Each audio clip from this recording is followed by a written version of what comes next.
Hey folks, I'm Attacus, and today I am going to tell you a bit about how hard it is to disappear completely from machine eyes while you're going about the world, being an active human, and why you might want to do such a thing in the first place.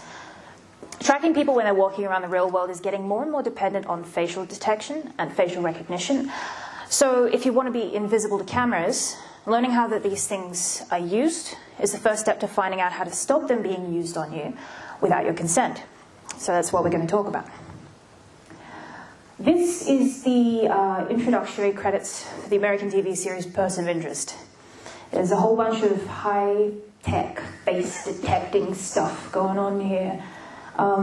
Emotions and, yeah, cool, all right. This is actually what's going on in the world. Some of you may have seen this. This was September last year, this video of traffic surveillance cameras at a Chinese intersection turned up online. And it's really easy to be skeptical about the things that you see online, but this is actually real software running on a live system. This is 100% Snopes, verified, whatever. And this is a better version with sample footage that they've got, and this is in English this time. It's probably too small to read anyway, but this is showing you really basic stuff, you know, like what am I looking at? Is this a car? Is it a bicycle? Is it a truck? And then they are also tracking what color the car is, what color the vehicle is, the paths that people are taking as they walk or as they cycle. They're trying to identify what they think is a person's gender and their approximate age, and also you can see they're trying to identify the kinds of things that people are wearing. There's some trousers, shirt, that kind of thing. And this makes it easy to track people, even in a country like China where it's got a population of over 1 billion people. You see the snapshots on the side of the screen being taken and stored as soon as they appear.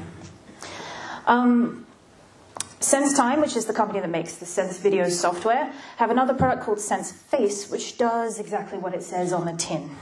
Picks up live streams from static sources like escalators, train station ticket barriers, all kinds of things, and it matches the features from those people to information that the company or the government using it has on file.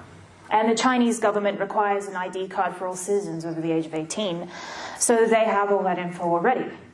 And you'll be able to see these time-stamped images being captured again here. Then they're matching it with people. But if you're thinking, okay, this is fine, and you're not surprised that this happens in a country like China because Chinese privacy laws are different to what we have in Australia, you may be interested in this. This is the maintenance interface of an advertising screen at a Westfield shopping centre in Belconnen in Canberra. This was taken in October last year. You can see it there detecting the two faces of the people in front of it. Is there anyone here who did not know before this talk that shopping mall advertising screens do this? Yeah. They pretty much all do. So Westfield detects what they think is your age, your gender, your mood, and they correlate this data with your smartphone pinging off their nice convenient Wi-Fi routers all around their malls.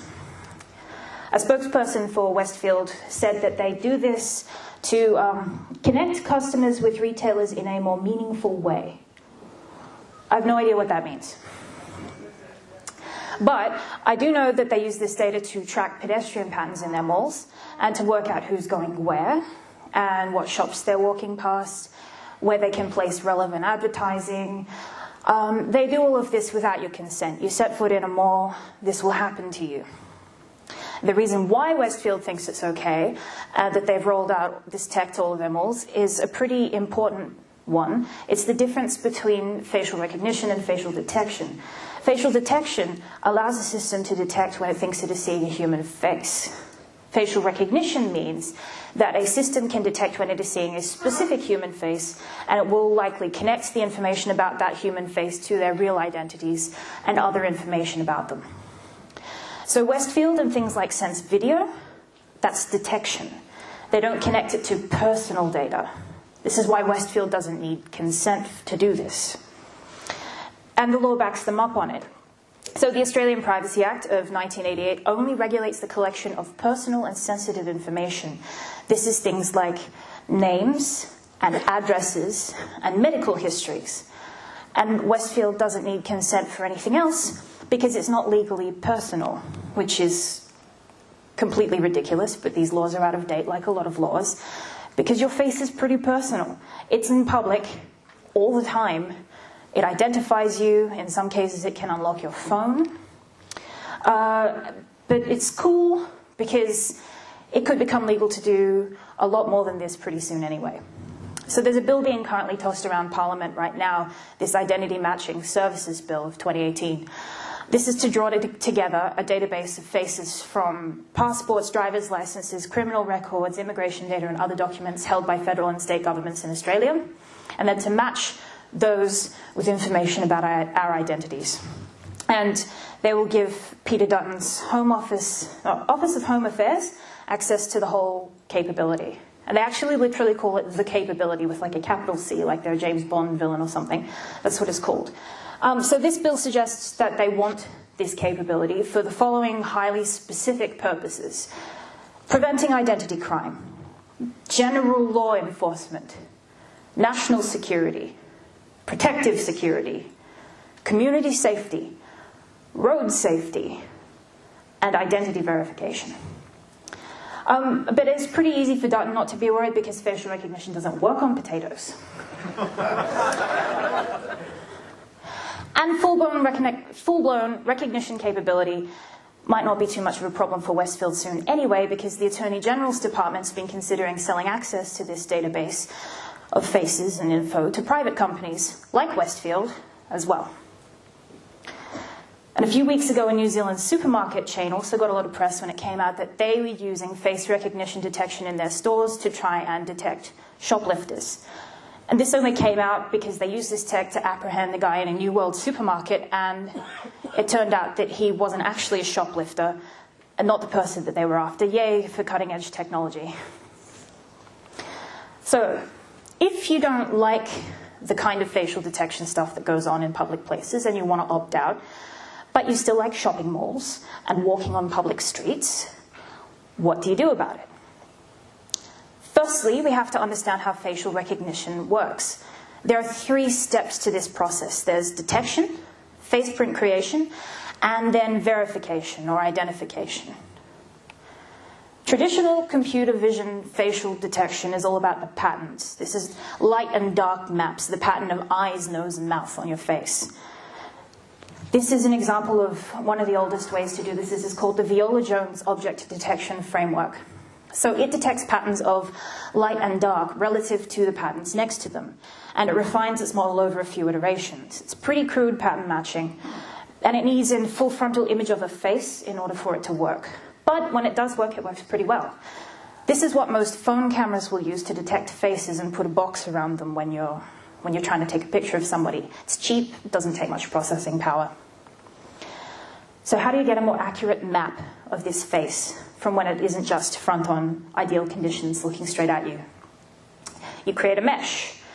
This is the distance between the eyes, the width of the nose, the depth of the eye sockets, the shape of the cheekbones, length of the jawline, all of that kind of stuff. So this model is trained on lots of different photographs of people and kind of averaged out. And then this average model is placed over your face, which your phone has already detected. And the dot points are adjusted to fit the edges and the light and dark patterns of your face. And this model is refined by relating the dots to one another.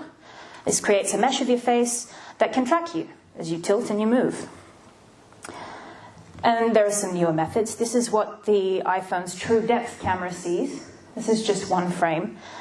The iPhone projects an array of 30,000 infrared dots over your face to get a real-time sense of depth. And as I said, this is just one frame of data from those sensors. It takes many frames of data in real time, and then it compares them to each other to get a 3D map of your face. That's how the iPhone does it. So once we have a map of the face, however we do that, we can then try to recognize it. Recognition connects all of this info that we've just talked about with other data that the system already has about you. And in the case of the iPhone Face ID, you have to register your face first, and then it stores that information to compare new data against, which is why when you want to unlock your phone, and you've already set up that face print, and then you shave or something, may not work the second time around. Or you could have a mesh pattern compared to other mesh patterns in a different database, like a government database. That's another way of identifying and recognizing someone. Some recognition approaches are a bit different. Some of the earlier steps might have been skipped in favor of a different machine learning approach that happens after the face is detected. For example, Facebook has an algorithm. Facebook's algorithm is called deep face, which is great. This is used to auto-tag you and your friends in images, which is approximately 97% accurate. So the facial recognition system that I've set up for you, which is here, and we're going to use it after I'm done talking, is it uses a pre-trained deep convolutional neural network to do the detecting and the recognizing of the face. The one I've set up runs like this. It will take still photographs of people's faces, and it'll do a bit of mesh creation and skew them until the system has some kind of average, like what they've done to this picture of Will Ferrell. And then the neural network takes 128 separate measurements of the face. And you might be asking what these measurements correspond to. We don't actually know. The neural network kind of decides for itself what it wants to measure. However, it does that. And then whatever happens, it comes up with these 128 points, which seems safe and not at all weird to let systems like this decide the legal fate of human beings, but whatever. Anyway, these measurements are unique enough to be used to identify people when the camera sees them again, because the network can run the same calculations and then cross-correlate with things that's already got stored, and that will be how it identifies you. So how do we mess with these things? This depends on whether you want to mess with facial detection, stop it at its source so that they don't even know a person is there, or face print creation, so it doesn't match the face print that you have right now with the face print that you have in a few seconds or a few minutes, or facial recognition, so it will stop them from recognizing that this is you specifically. And what I'm talking about isn't how to get facial recognition software to make it think that you are someone else, because that's a whole different game, which is more about security, and this is kind of more about privacy. I'm also not going to talk about eye scanning or gait analysis or any of the other things that are used to track people, because these are whole separate fields of study and I only have an hour. Anyway, in terms of faces, here are some things that people are already trying. And these things will work for some kinds of facial detection software or different stages of the facial detection recognition cycle, but it may not stop everything. Obscuring the whole face, or the majority of the face, using a mask or a balaclava. This is a very traditional technique for trying to stop yourself from being identified. It goes back about as far as humanity, favored by hackers. It's stock photos, good stuff. Obscuring the eyes. So your eyes and the bridge of your nose provide a huge data point in most traditional face maps. There's a lot going on in this particular area that's unique to you. Sunglasses cover these things. They make it hard to identify you. It may not fool facial detection, but it may fool the recognition part. It really depends on the software that's being used. Another thing, you can make weird faces. This actually does work on some things. Some software cannot reasonably recognize you when you aren't using a neutral expression.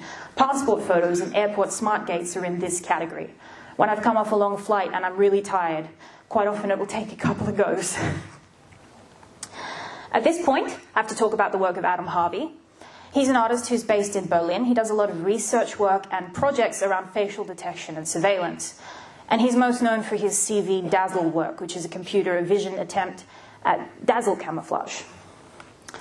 So dazzle camouflage, brief history, was used on ships in World War I.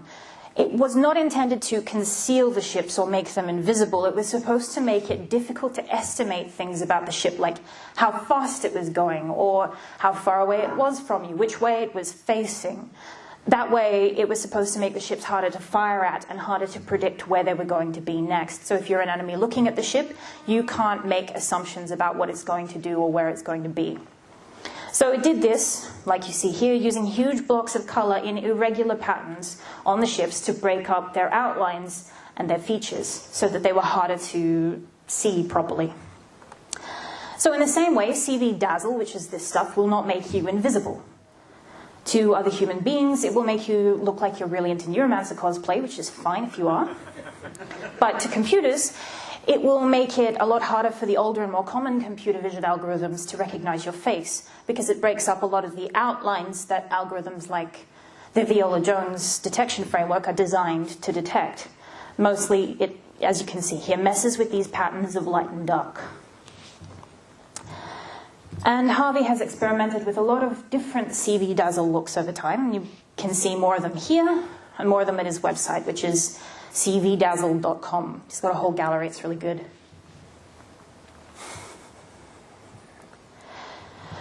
Also by Adam Harvey, there's this. This is the Hyperface project.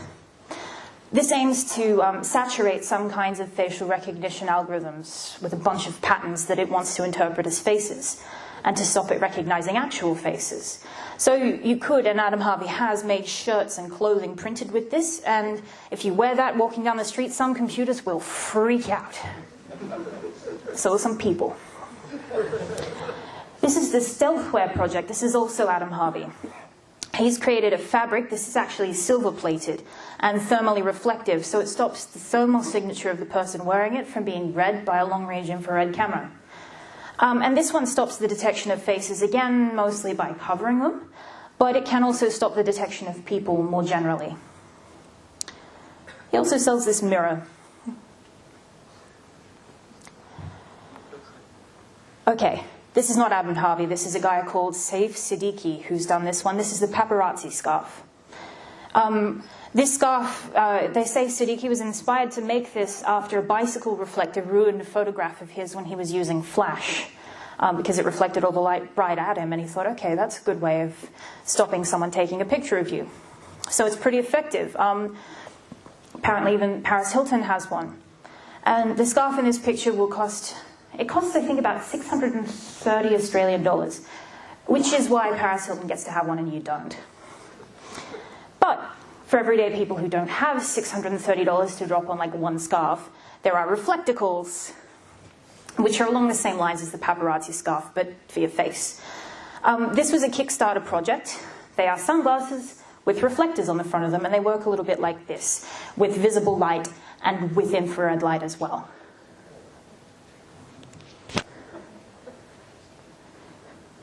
They come in different colors too.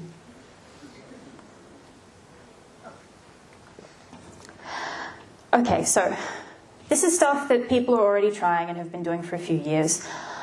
And I want to emphasize that not much of this stuff is going to work on humans.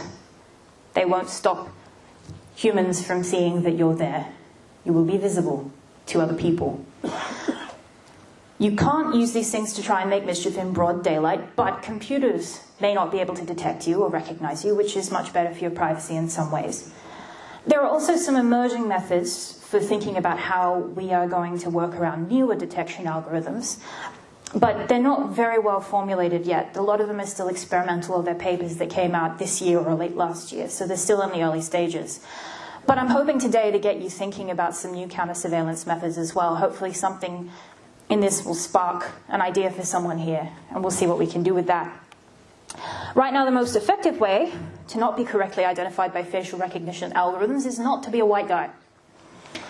Because a lot of these algorithms were built in California by primarily Caucasian men and trained on data sets full of pictures of Caucasian men. So which means they're super good at recognizing Caucasian men for some reason. This isn't necessarily good news, though, if your skin is a different color, because it means that you are more likely to be incorrectly identified by buzzword technology. And in criminal investigations, where you've already got a lot of bias at play, this can be very, very bad. However, you are less likely to be detected if you're not a white guy. Another option is to be a baby or a child, because most neural networks are not trained on pictures of kids' faces. And the proportion of young human faces are actually really, really different to adult human faces. So most systems aren't actually expecting them to be human faces. So you two are set. Something I haven't seen done for facial recognition just yet is stickers. So a research team at Google discovered that what basically amounts to vaporwave stickers will completely mess with the neural network, which is trying to detect things in a photo. In this case, the presence of the sticker makes the neural network think that this banana is actually a toaster. I don't know how it decided that, but it did. I haven't seen this kind of thing tried with human faces yet, but it's probably worth a shot.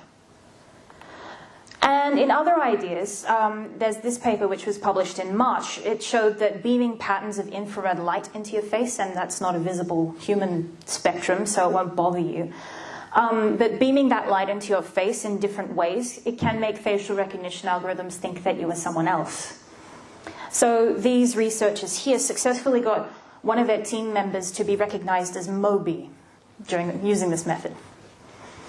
And the way they did this is they've got this small array of infrared lights mounted on the brim of a cap, and then they program those to shine on the face of the person wearing the hat in different patterns. And that has some pretty interesting effects. Again, this only came out in March, so it's still pretty experimental at this point. But I've brought along a bunch of stuff, which will be over here in just a second, to help you try these things out for yourself if you feel so inclined, and come up with new ways to full computer detection, or computer vision facial detection, and possibly recognition. So it's all going to be just over here on this table, and when I'm done here, which will be soon, I promise, feel free to go and try it out, and I'll hang around and ask questions. So what this is, a bit more information. I've set up a station which runs a basic implementation of the Python face recognition library, because Python is magic, and that's about all you need to make this work.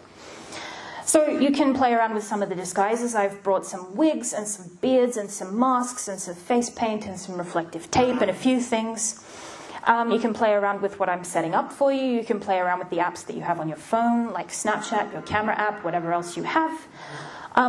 I'd like you to enjoy, have fun, and play with that.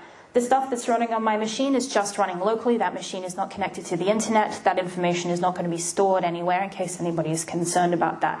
But the camera will be pointing this way, so if you don't want to be on it, I will give you a bit of time to not be in this part of the room.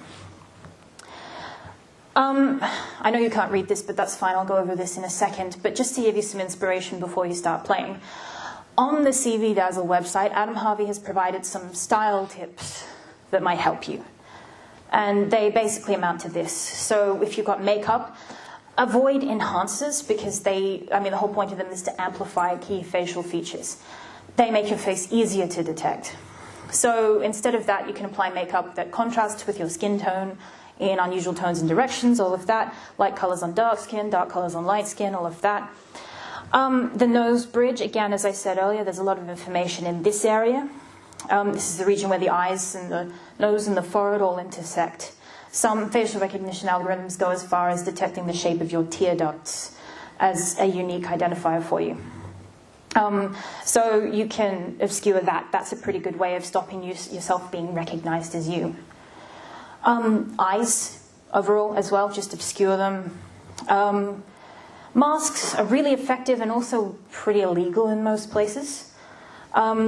So that's useful, but probably not practical. And your head also. Obscuring the shape of your head, you're wearing a funny hat or something, this can improve your ability to block face detection because it's expecting something vaguely like that. And also asymmetry. So facial recognition algorithms expect some kind of vague symmetry between the left and right sides of your face. So if you develop an asymmetrical look, you might decrease your probability of being detected. Finally, one of the last things that you can do to mess with facial recognition is to stop our government from making it more into a law. So like I said earlier, the Identity Matching Services Bill is currently being discussed in Parliament. So it's a really good time to start making some noise about it, speaking to your representatives, talking to other people to let them know how this stuff works and how it can get used and how it is used. Because this stuff doesn't have to be inevitable or acceptable in public spaces just because. And with that, thank you for coming, and let's have some fun playing with that stuff.